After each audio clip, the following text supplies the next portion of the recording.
और if it is informal of the record तो पहले मैं कहता हूँ इनफॉर्मल सा हो जाए,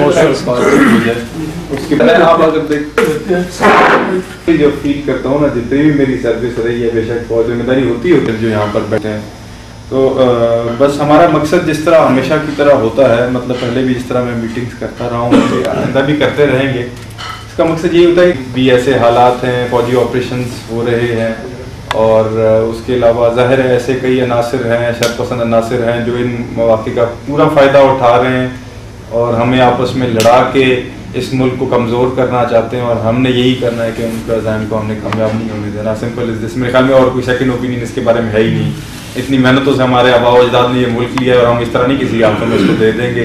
कि नापाक अज़ाइम कोई अपने पूरे कर ले और हम बैठ के तमाशा देखते रहे। हम अपनी अपनी कैपेसिटी में, आपके साथ जितने बंदे हैं, आपने उनको जहन को ये बिल्कुल आपने एक तरह से जिस तरह ब्रेन वॉश होता है ना, हमने बेसिकली ब्रेन वॉश करना है आपने अपने जो हमारे साथी हैं। अगर मेरी कोई जिम्मेदारी है, मेरे नीचे कोई सबऑर्डिनेट है पुलिस की, मेरा काम है मैं उनको बताऊं कि भाई ये चीज़ ठीक है, ये चीज़ गलत है। तुम भी ज़ाहिर है पुलिस वाले ऊपर से तो नहीं उतरा है, इसी माशरे से ही है।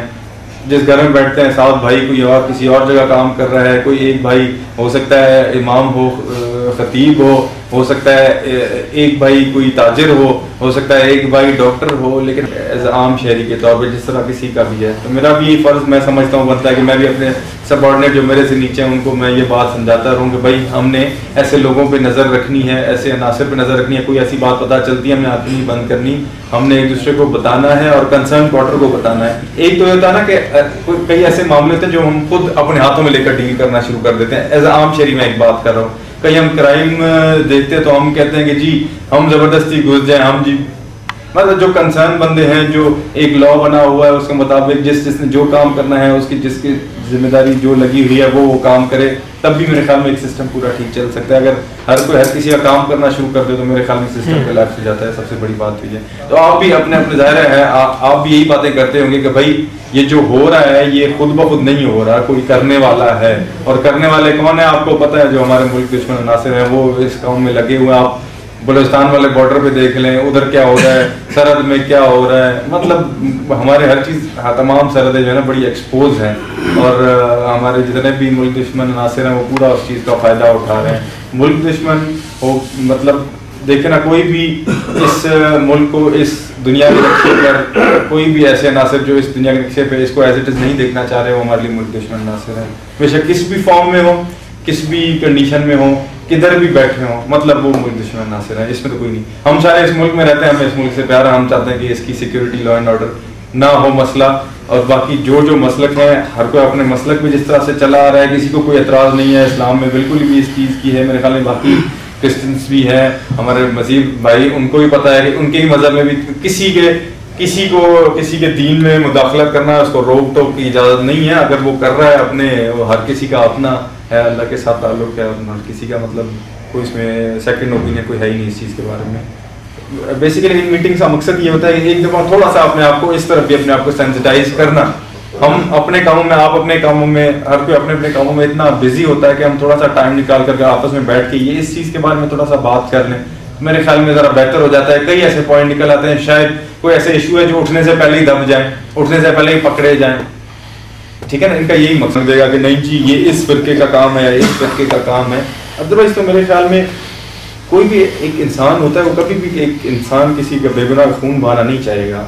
अनलेस के उसका या तो जानते इंसान को, जिसकी सबसे इस रिसेंट इंसिडेंट के बारे में बेसिकली आप लोगों को ये बुलाया गया था कि हमारी इस सिलसिले में हमारी क्या सेंसिटाइज हमें हमारा दिमाग क्या कहता है, हम अपने लोगों को क्या समझाएं कि किस तरह से हम लोग जो है ना विजिलेंट रहें ऐसे अनासर से जो इस किस्म की कोई जो है ना भड़काने की कोशिश कर रहा है हमारे अंदर, कोई ऐसे चीज़ें, ऐसे मतलब अवामिल पैदा करना चाह रहा है जिससे हम आपस में खुदा न खास्ता लड़ें, इस मुल्क का, इस शहर का अमन व अमान तबाह करें,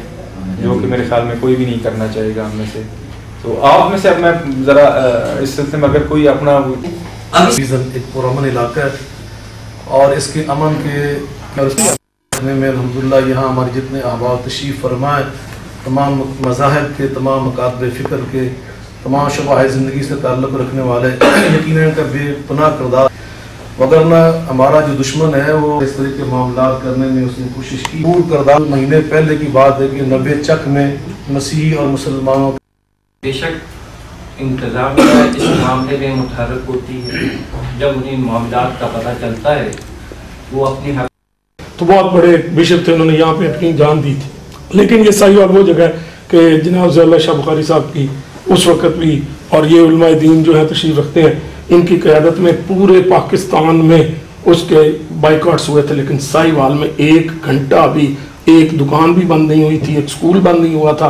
कोई हॉस्पिटल नहीं बंद हुआ था। और तमाम जमातें अपने हालात बदलने की कोशिश नहीं करते।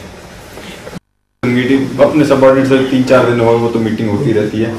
लेकिन मैं इसलिए मैं खुद सबकी सुनना चाह रहा था कि क्या हमारे व्यूज क्या है, मुझे भी पता चला आइंदा के लिए मेरा जरा क्लियर हो जाएगा कि क्या मतलब हमारे व्यूज क्या है, आपस में हमारे एक दूसरे के बारे में जज्बात क्या है। अल्लाह का शुक्र है, मतलब ये है कि जो मैंने आपके व्यूज सुने हैं माँ सिवाय एक आध के, मेरे ख्याल में हम सारे जो हैं वो आपस में कम से कम इस चीज़ पे मुत्तफिक हैं कि हमने जो है वो इस किसी भी फ़िरकावारियत की हवा को हमने बिल्कुल इसको कबूल नहीं करना है, और कोई इसी कोशिश करेगा तो हम खुद उसकी निशानदही करेंगे।